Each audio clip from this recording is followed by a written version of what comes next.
So how safe are we from terrorism, from nuclear attack? Well, former CIA agent and analyst Dr. Vincent Price is executive director of the new Task Force on National and Homeland Security. He joins us now from probably somewhere like Washington. I don't really know. How are you, sir? Very well. Thank you for having me on your show, sir. Now, Canada, obviously a border, a separate nation from the United States, but let's be quite honest and realistic here. What affects the U.S. does affect us as well. Let's talk about issues of terrorism first. It's been relatively quiet in North America for some time.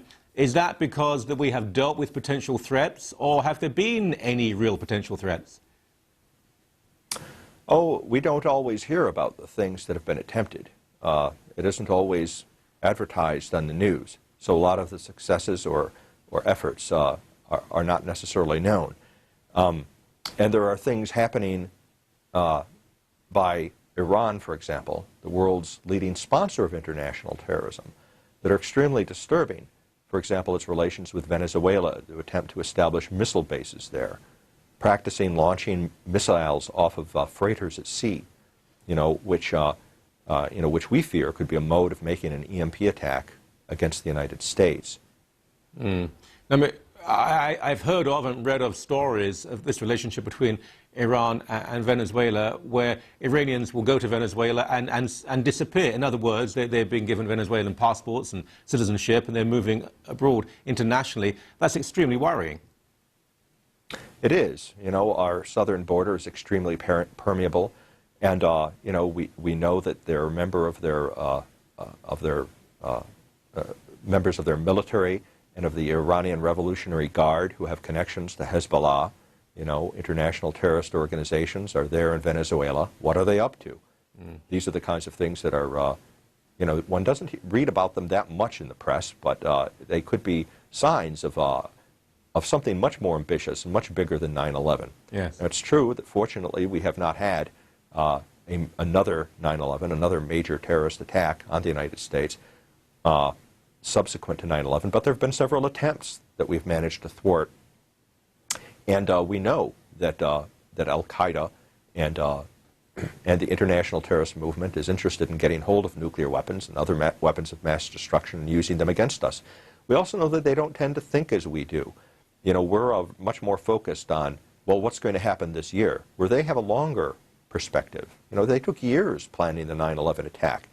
Some of us are concerned that they may be hoping that the West will let down its guard before they make the next big strike. If there is a strike on Iran's nuclear facilities, Israel, the West, I suppose specifically it would be Israel, if that does happen, then it's inevitable that there will be a terrorist reaction. As you mentioned, Iran is the largest sponsor of terrorism. We think of its supporters and puppets around the world. We think of Hezbollah and so on. But surely, in the end, someone has to break through. If there are a plethora of individual terrorists trying to operate, we can't stop all of them all the time, can we? The consequences of a strike on Iran's nuclear facilities could be far worse than most people imagine.